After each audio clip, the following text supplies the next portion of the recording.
Hello, good morning. Welcome to a brand new week. And yes, it's another one of our pre recorded series. Hopefully, at some point in the not too distant future, we're going to go back to the live recordings. I find them a whole lot more relaxing and quite by far more enjoyable, if the truth be told. Less pressure. I feel like we're just having a conversation. There was something about it that was quite personal. It wasn't like I was speaking with a whole lot of people. And then I got to see your feedback right there on the screen. Oh, well, that's me done with belly aching. I've wanted to, when how a thought plays around in your subconscious for a while. And after a point, the more you give this idea, the more you think about it, the more it takes a hold of you. And the one that has been on my mind for a while is the idea of the Nigerian state as the enemy itself.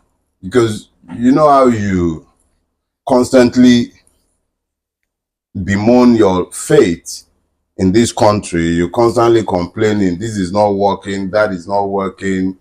Nothing ever seems to work in these aspects. And then you start asking yourself, is it not working because people are failing to make it work, or because they are succeeding at what they had set out to do originally? Because surely, if nobody seemed capable of making it work, it could very well be that it was designed not to work. At what point do we really begin to consider the possibility that maybe what is happening is what was purposed to happen? So when you consider the lot of the Nigerian, the objective reality of the Nigerian, it becomes plausible to begin to ask the question, is the state itself the enemy? So this morning, what I want us to talk about is Nigeria when the state is the enemy. But to have a full understanding or appreciation for the argument I'm looking to raise today, I think it is apposite that we first of all look to what is the state? What is the purpose of the state? So if you say when the state is the enemy, which is what I'm saying in that poetic, jargonic sounding manner, is Nigeria is the enemy. Nigeria is the enemy for my not having energy. Nigeria is the reason why, because everybody says break it up, right? The Biafran agitator will say break it up. My more considered Yoruba Ronu brethren, the Odua Republicans, will say let's have our Odua Republic. They believe that in doing this, the Nigerian state, once destroyed, would provide the solution to the many problems that Nigeria presents.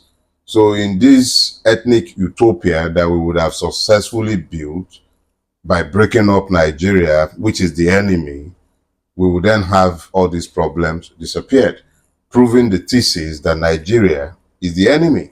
But let's first of all consider this. What is the purpose of the state? If you take it generically, there are various socio-political constructs and theories for the evolution of the state. So generally, it is argued that states emerged because men found the need to come together in more organized society in order to have the preservation of lives and properties. So the first purpose of the state, of the modern state, is the preservation of lives and properties. But when you look at these and then you now ask yourself, in that most basic of the task of the state and its purpose, the Nigerian state has failed the victims completely. Oh, sorry, I should say the citizens. The Nigerian state has failed the citizens completely, because in that most basic of duties, the primary duty of the state, the Nigerian state has failed, and it has failed woefully. Why would I say this? If you look to the relationship of those named citizens in Nigeria and the state, which is responsible for the governance of the Nigerian space, which principally means that it is responsible for the security of the lives and properties of those who live within that Nigerian state, you then find very quickly that it is next to impossible to pretend that the Nigerian state has provided any sort of protection to the victims of the Nigerian state. So, what is the purpose of the Nigerian state? I think to understand the purpose of the Nigerian state, we must go to its origins, because it is only in its origins that we might begin to make sense of the Nigerian state. The Nigerian state began its life as the possession of buccaneers, the royal, I think it's called the Royal Niger Company, I believe it was called, a British trading concern that traded everything from human beings to spices, anything that would bring money, it traded. And after a point, by royal charter, the British Crown took over the Royal Niger Company. And then it had the colony of Lagos and the protectorate of northern Nigeria and the protectorate of southern Nigeria. Some people would argue that those two were unfortunately amalgamated in 1914 or thereabout. Can't remember now. But for those of you who are interested, you may go ahead and read your history. But suffice to say that Nigeria existed solely for British interest, British economic interest. It wasn't benign. There was nothing benign about either slavery or colonialism. Suffice to say that the Nigerian state is the offspring of the British interest that was Nigeria. The Nigerian state, as it is, emerged in 1960, and as it began its trajectories in 1966. But what you have today is a country that does not work for those it pretends to serve. It's a country that is devoid of citizens, and in place of citizens have victims. So yes, there is a Nigerian state because it has territories. But no, the Nigerian state does not have citizens. And the reason for the absence of citizenship in the Nigerian state is not far-fetched. It is because as states advance, both in Europe and in America and in other parts of the world, what happened was that the state of men evolved from serfdom, which was what obtained in kingdoms and in imperial dynasties. And these serfs and commoners eventually became citizens. And by a concept called the rule of law, all these became equal under the law, within reason, and within the boundaries, of course, of class struggles. But the problem with the Nigerian space is that it has not evolved to the point where the law rules. And because the law does not rule in Nigeria, what has simply happened is that those who should be citizens have become victims because the law does not rule, and the people occupying the Nigerian space are not equal under the law. Some are more equal than the other. So the purpose of the Nigerian state as it is today is not for the promotion of the interest and benefit of all Nigerians. It is for the preservation of the interest of those who have claimed rights in the Nigeria. So you've got the British licensees of Nigeria, and then you've got the local imperators who disguise themselves as politicians and democrats. So today in Nigeria, the purpose of the state is not to serve the citizens because it has no citizens.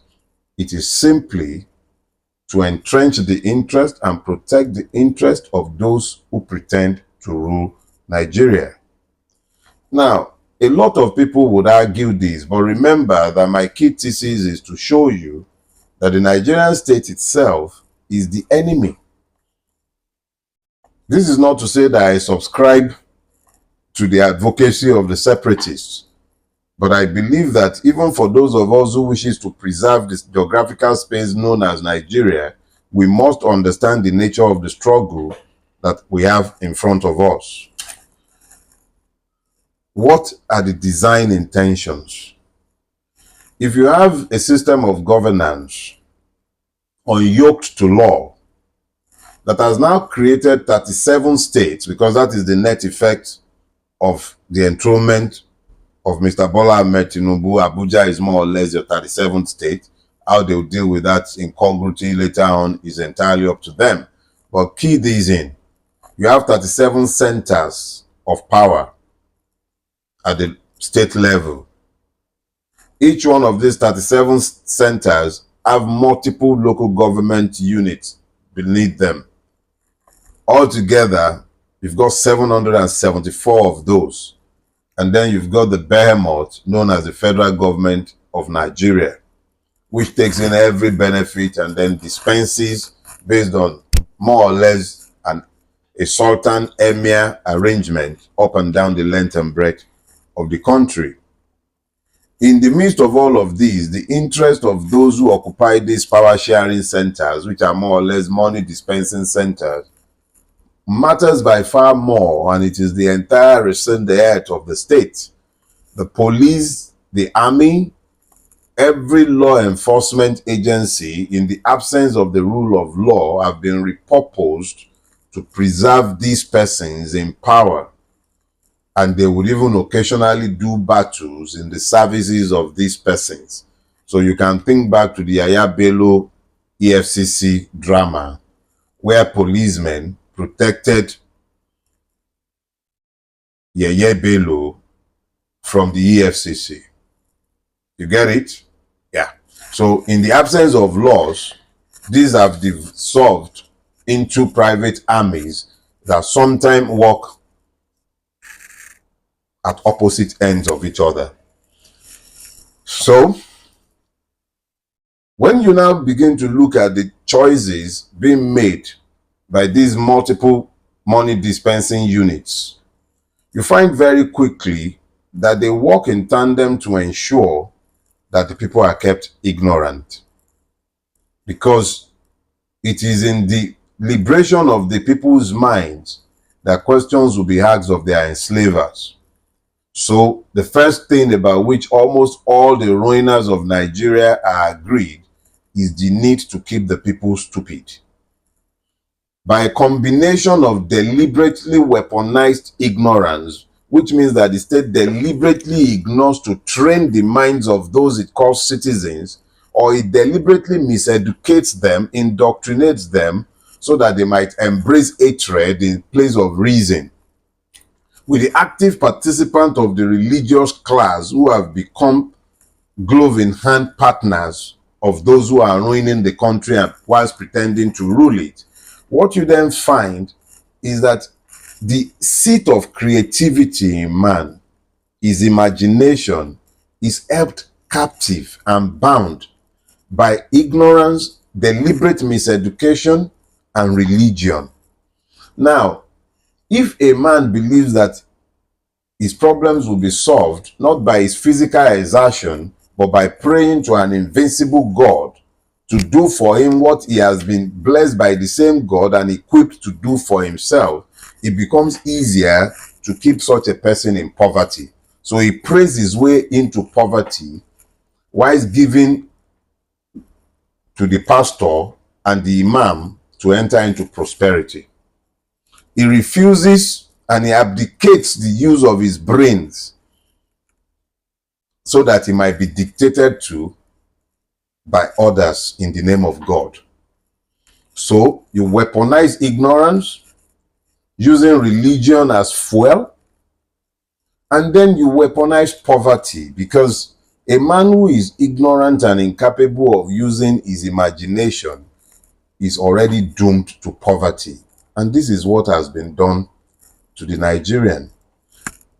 So when you look at these weapons that have been fashioned against the Nigerian, it becomes instructive that you must ask yourself, is it beyond the capacity of the state to ensure that the Nigerian is properly indoctrinated to do good, is properly trained, and has a functional brain? Is it beyond the capacity of the state? I say no, that is not the case. It is a deliberate choice of the state to keep the Nigerian like that. And I don't need to travel far to buttress my point. In my youth, it was possible to go through the public educational system and acquire good education, by far better than what we're paying shiploads of money to get, not only in Nigeria, but outside of Nigeria. It used to be in my youth, when I was going to Aberdeen Primary School in UI, that we had white students, European students, American students who came to University of Ibadan to earn credits for their universities abroad. I saw this in the University of Ife in the 80s as well. So how come our universities have now become places that are more or less graduating barely literate people? It is because these are the design choices of the Nigerian state. It is deliberate. The state simply stopped investing in education because it realized that an educated mind is not susceptible to slavery or serfdom, which is all the Nigerian state has in place for the victims of the Nigerian state. The Nigerian state has equally weaponized poverty against these people. And the weaponization of poverty began with the weaponization of ignorance. Because an ignorant person is already predestined for poverty. As a man thinketh in his heart, so he is. If a man has no capacity to think beyond the physical and he does not believe in anything other than the supernatural, to whom he is constantly praying when he should be working, it shouldn't be a surprise if such a person is found in poverty. That is just the objective reality of his existence. You know, in recent times, as they started this band A, band B, and band zero argument about electricity pricing, I had no choice but to begin to take a different look at the totality of our governance problems. Nigeria is going to be 64 years old pretty soon. And these have been 64 years during which we have found that it is beyond our capacity to generate electricity in Nigeria. I grew up shouting up NEPA. I'm thankful that my children are so privileged that they don't understand the meaning of up NEPA, but they do understand that a lot of money goes to buying diesel or inverter. And then I asked myself the inevitable question. Is it that the rulers of Nigeria have been so grossly incompetent that electricity generation is beyond their capacity? Is that the case? That successive governments of Nigeria, from during the first coming of Obasanjo to the Shagari years, up until today, it's been impossible for us as a people to master the art of generating electricity. In spite of billions of dollars spent, we don't appear to have increased our electricity generating capacity throughout my entire lifetime. This has been a struggle in place all my life. Generating electricity is beyond the capacity of the Nigerian state and people. All the monies we've spent have made no difference. A country blessed with humongous human resource capacity is incapable of generating electricity. Public water works have become rarities in this country in the 21st, the 22nd century. We can't even have public water works. I live in the Lekki Peninsula. There is no public water works anywhere in Lekki. Even Lekki Phase 1, where they have rudimentary ones, I'm not sure if it still works. Yet, when I was growing up in Ibadan, we used to have public taps at Inolinde. I'm sure they don't have any such thing again these days. So, across the length and breadth of the country, in spite of humongous amounts being owed by state governments and the federal government based on loans taken for the provision of water services in urban and rural centers, we simply don't have public water works. The entirety of our road networks have more or less collapsed. Don't worry, they are paving the one to Calabar with gold. That's why it's so expensive. And don't worry, it's not a land grab. Tinubu and Chagori are not looking to expand the Equatorial Atlantic. The people whose ancestors used to live on the coast aren't about to. In fact, they haven't just lost their coastal coast locations. Cultural genocide hasn't just been committed on the altar of somebody's greed. Let's pretend all this are the case. So I'm asking myself, for how long are we going to keep saying they failed because they are incompetent? At what point are we going to have to admit to ourselves that what we are seeing are deliberate policy choices? That the state itself is the enemy? I am of the opinion that at some point, you actually have to start believing the evidence of your eyes. You have to admit to the fact that what you are seeing is what it is. It cannot possibly be that it is beyond the capacity of the Nigerian to generate electricity. It cannot be beyond our capacity to design an educational system that is fit for purpose. It cannot be beyond our capacity to have functional infrastructure. It cannot be beyond our capacity to have a system that works for all. It simply cannot be that we are incapable of doing the right thing, except perhaps maybe the state itself is truly the enemy. Maybe things are the way they are because this is the way the state desires that it be. At some point, we're going to have to consider, is the Nigerian state the enemy? Or is the Nigerian state a facilitator of good things? These are questions that must necessarily be asked.